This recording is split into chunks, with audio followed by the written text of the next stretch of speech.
Ya, bertemu lagi bersama saya Hendra di channel saya Hendra Komik. Nanti kalau pakai kacamata dikira Ayus nanti. Oke, hari ini aku mau bahas tentang pengalaman bermain game selama seminggu ini dengan Redmi Note 10 Pro. Waduh, mulai berdebu nih. Jadi, di video kali ini aku akan banyak komparasi Redmi Note 10 Pro dengan Poco X3 NFC karena speknya mirip banget ya. Jadi sebelum aku menjelaskan pengalaman bermain game dengan Redmi Note 10 Pro, aku mau cerita sedikit tentang sinyal. Jadi sehabis kemarin beli dari Mi Store Semarang, itu aku pulang, aku coba main game di sini, main dengan Mobile Legends. Aku taruh SIM cardku 3. Aku pasang di Redmi Note 10 Pro. Biasanya dari zaman dulu Redmi Note 8, Redmi Note 9, Poco X3, Poco M3, Redmi 9T, Mi 10T Pro itu pokoknya semuanya itu sinyalnya nggak stabil. Pasti hijau, kuning. Dan itu banyak yang ngalamin, nggak aku aja. Nah, tapi di kali ini, di Redmi Note Series 10 ini, aku coba main di kartu di dalam dengan kartu Tri gitu kan. Aku cek siapa tahu udah bener nih. Dan ternyata bener. Aku nggak tahu apa yang terjadi, tapi buat kalian yang sering ngeluh kayak saya dulu, kalau main Mobile Legends dan game-game lainnya tuh pingnya nggak pernah stabil, sekarang udah beres. Nggak tahu kenapa, tapi udah beres. Dan aku coba di Mi 10T Pro, itu juga udah beres juga. Padahal dulu juga sama-sama pingnya nggak stabil. Jadi, entah kenapa, aku juga nggak tahu. Tapi kayaknya ini ada hubungannya dengan kemarin Bayu ketika sempet error. Nah, setelah errornya selesai, aku sekarang ngegame pakai Bayu pun juga aman, sinyalnya aman. Nah, kalau kita cerita sedikit lagi, opini aja nih ya. Kayaknya itu memang sebetulnya masalah sinyal bukan masalah di HP-nya sih. Kayaknya emang frekuensi atau settingan sinyal di Indonesia tuh kayak belum terupdate dengan HP-HP sekarang. Makanya, kalau aku main Mobile Legends itu pasti kartu triku aku taruh di HP lama, Redmi Note 5 yang tahun 2017. Terus aku tetheringkan. Nah, baru aku bisa main dengan ping yang hijau terus. Nah, setelah ini udah enggak. Jadi aku sekarang udah bisa main Mobile Legends dan game lainnya dengan ping yang normal di handphone ini langsung. Jadi segitu aja cerita tentang sinyal-sinyalnya. Redmi Note 10 Pro ini tuh handphone dengan SoC Snapdragon 732 dan aku belinya yang silver grey, onyx grey, bukan silver grey, maaf. Onyx grey, warnanya abu-abu ke arah hitam, bagus sih, elegan. Walaupun aku sebetulnya ngincer yang warna bronze atau yang blue, tapi entah kenapa waktu itu di Mi Store yang 664 itu cuma adanya yang ini aja, yang grey aja. Terus emang aku beli yang 664 khusus kali ini karena ingin aku compare dengan Poco X3 NFC ku yang juga 664, jadi biar imbang gitulah. Dia dibekali dengan Adreno 618. Dan yang paling unik dari sini adalah beratnya 193 gram. Jadi kayaknya udah lama banget handphone Xiaomi nggak seringan ini. Terus balik ringan lagi tuh rasanya langsung wow, light, tipis banget. Terus Redmi Note 10 Pro ini udah dibekali dengan IP53. Jadi tahan terhadap debu dan percikan air. Terus bagian depan dan belakangnya ini udah dilindungi dengan Gorilla Glass 5 semua. Walaupun bagian frame di sini masih plastik yang di finishing secara glossy.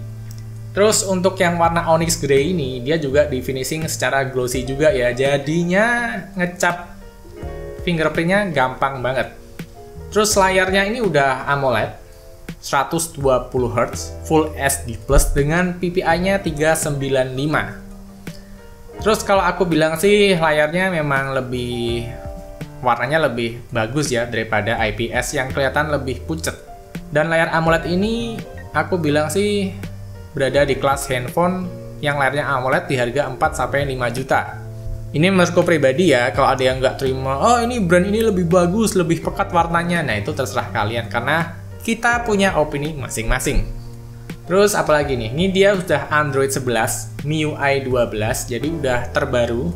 Baterainya itu 5020 mAh dengan chargernya 33 watt yang udah kamu dapetin di dalam box pembelian. Terus untuk AnTuTu versi 8, ini masih skornya tuh 300.000 kurang, dikit.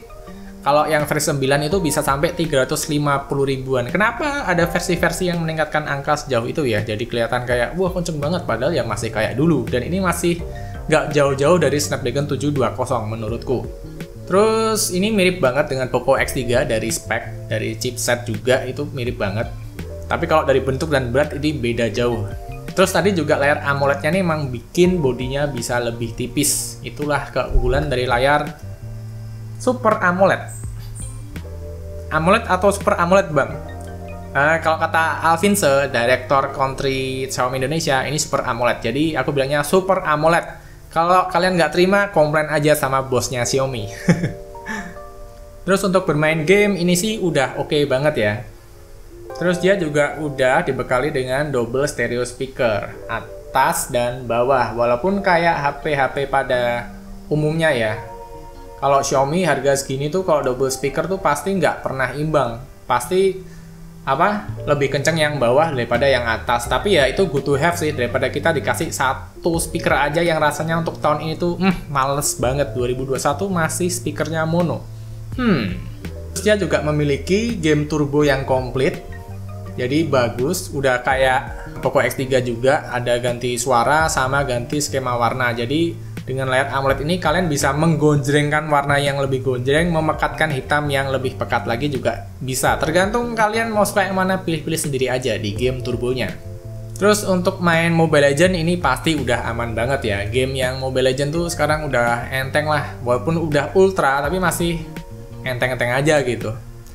Waktu aku pertama kali main Mobile Legends di handphone ini tuh kaget. Wah, ini ultra, keren banget. Tapi kok rumputnya nggak gerak? Ternyata asetnya belum ke-download. Jadi saranku buat kalian yang ingin main ultra, selesaikan dulu downloadan kalian, baru main di ultra. Sebelum main ultra, jangan lupa aplikasinya di reopen ya, ditutup terus dibuka lagi, biar bisa ngeload aset dari settingan ultra. Udah sih, gitu aja. Terus untuk permainan Mobile Legends di settingan ultra rata kanan, itu tuh setengah jamnya menghabiskan baterai sekitar 9%, kurang atau lebih. Jadi baterainya ya pemakaiannya sangat mirip sekali ya dengan Poco X3 NFC. Terus untuk bermain PUBG, aku nggak pede banget, soalnya nggak jago, jadi bermain selama 8 menit ini cuma berkurang 2% aja. Jadi 8 menit 2% aja. Aku nggak bisa main lebih lama lagi karena waktu 8 menit main itu aku isinya cuma naik pesawat turun mati, naik pesawat turun mati. Udah gitu aja terus 8 menit karena maaf ya, aku nggak jago banget main FPS. First person shooter, yes. Untuk PUBG kalian tuh dapat settingan di HD High, Balance Ultra, dan Smooth Ultra. Terus untuk gyro tenang aja, aman banget karena ini gyronya hardware, nggak software. Jadi untuk kalian yang suka main pakai gyro untuk bidik-bidik musuh, ini aman banget. Dan untuk PUBG dan Mobile Legends sih buat aku ini enteng banget ya. Untuk Snapdragon 732 dan Redmi Note 10 Pro nggak ada masalah sih main sama itu. Sampai pada akhirnya kita akan selalu untuk performa akan membahas yang namanya Genshin Impact. Ini game yang super berat, bahkan handphone Mi 10T Pro aja cukup gerah kalau dimainkan dengan rata kanan. Sebetulnya di pengetesan kali ini tuh aku ingin memberikan data tentang FPS yang bisa diberikan di gamenya juga. Biasanya aku pakai power monitor kan, cuma entah kenapa kali ini power monitornya berbeda di Android 11. Jadi dia tuh nampilin refresh rate layar sama suhu, sama ukuran layarnya yang ditampilin waktu itu. Nah, aku cari yang FPS-nya nggak tahu kemana, jadi malah aku dapatnya ya kayak itu, tapi ya udahlah, nggak apa. Terus untuk kali ini, Genshin Impact yang sekarang ini udah ada perbaikan ya, nggak kayak dulu di waktu zamannya Mi 10T Pro, itu tuh game 60 FPS. Jadi Genshin Impact kan maksimalnya 60 FPS ya, tapi ketika kamu main di Mi 10T Pro dengan settingan layar 144Hz, itu tuh bisa-bisa ya, gamenya itu nggak ke-lock ke 60Hz, tapi dia bisa lompat-lompat sampai 144Hz. Nah, cuma untuk kali ini udah tobat, Genshin Impact-nya udah tobat. Jadi waktu kalian main Genshin Impact di handphone Xiaomi sekarang, dia tuh udah nge-lock ke 60Hz aja. Jadi dari pemakaian lebih tepat, dayanya lebih tepat, nggak ada yang berlebihan, nggak ada yang salah. Jadi good job Genshin Impact. Waktu aku main Genshin Impact di Redmi Note 10 Pro ini, aku nggak muluk-muluk ya, naruh settingannya di rata kanan 60 fps, percuma, keteteran, nggak bakal kuat. Jadi kita real aja mainnya di settingan terendah. Jadi settingan terendah ini udah cukup oke, nyaman, dan pengalamannya sama kayak Poco X3. Walaupun layarnya indah ya dengan AMOLED ya, tapi menurutku speakernya tuh nggak sekencang Poco X3. Terus waktu aku pertama-tama main setengah jam itu, waktu aku hidupin monitoring power monitornya itu tertulis derajatnya itu suhunya sampai 47 derajat dalam waktu setengah jam, dan ini udah kerasa panas sih di bagian belakang sini, apalagi yang deket kamera. Terus main setengah jam itu baterainya berkurang 10%, kurang atau lebih, tapi rata-rata di 10%. Main Genshin Impact ketika kartunya nancep di dalam HP, ini panasnya lebih cepat ya, jadi setengah jam itu udah kerasa panas. Nah, kalau pakai WiFi itu sejam baru kerasa sepanas pakai kartu, menurut percobaanku kemarin ya. Totalnya ya, ini dari jam 10.41 hari Minggu kemarin sampai jam 13.29. Jadi, baterainya tuh dari 80 turun ke 20%. Singkatnya, main 2 jam 48 menit, baterainya tuh berkurang 60%. Dan terasa semakin panas itu baterainya juga semakin cepat habis sih, menurutku pribadi ya. Nah, jadi kalau ditanya nyaman Poco X3 atau Redmi Note 10 main game, menurutku sama-sama aja. Cuma kalau kasusnya Genshin Impact, aku merasa lebih nyaman Poco X3 ya, karena enggak terlalu panas sih, walaupun emang bodinya gede banget ya, bongsor banget. Kalau kamu cari layar AMOLED dengan HP yang tipis, ringan, itu tentu jawabannya adalah Redmi Note 10 Pro. Nah, kalau kalian cari HP yang enggak terlalu panas waktu Genshin Impact, jawabannya ya Poco X3. Cuma ya harus deal sama layar IPS dan bodi yang 215 gram, gemuk dan berat. Nah, di sini aku nggak bilang ya kalau Redmi Note 10 Pro ini lebih panas daripada Poco X3. Soalnya nih bodinya kan tipis, terus juga materialnya kaca. Secara material ini lebih cepat menghantarkan panas ke jari kita. Soalnya waktu aku main Mobile Legends dengan Redmi Note 10 yang body covernya tuh plastik, itu nggak sepanas di Redmi Note 10 Pro sih. Mungkin emang pengaruh kaca ini ngefek juga ya. Nah, tapi kalau kita ngomongin panas di body kaca ini, aku jadi trauma inget di Redmi Note 8 kemarin yang aku coba main Genshin Impact selama 3 bulan kurang. Ya emang sih secara prosesor emang dia nggak kuat, tapi aku paksa aja. Jadi umurnya yang hampir setahun, baterainya hamil, bodinya sampai kebuka. Akhirnya aku pergi ke Xiaomi Service Center dan di sana diganti baterainya secara gratis. Jadi ya oke, aman lah, apalagi di sini ada garansinya 15 bulan dan ada liquid cooling system. Mungkin dan semoga nggak kejadian di Redmi Note 10 Pro.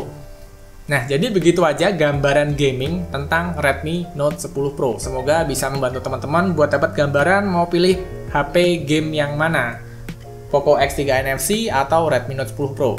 Segitu aja videonya, terima kasih yang udah mau mendengarkan bacotan saya dari awal sampai akhir, dan sampai bertemu di video berikutnya. Saatnya main ngegame lagi. Enak sih, HP-nya tipis. Cuma kalau game yang berat rasanya gerah banget di sini.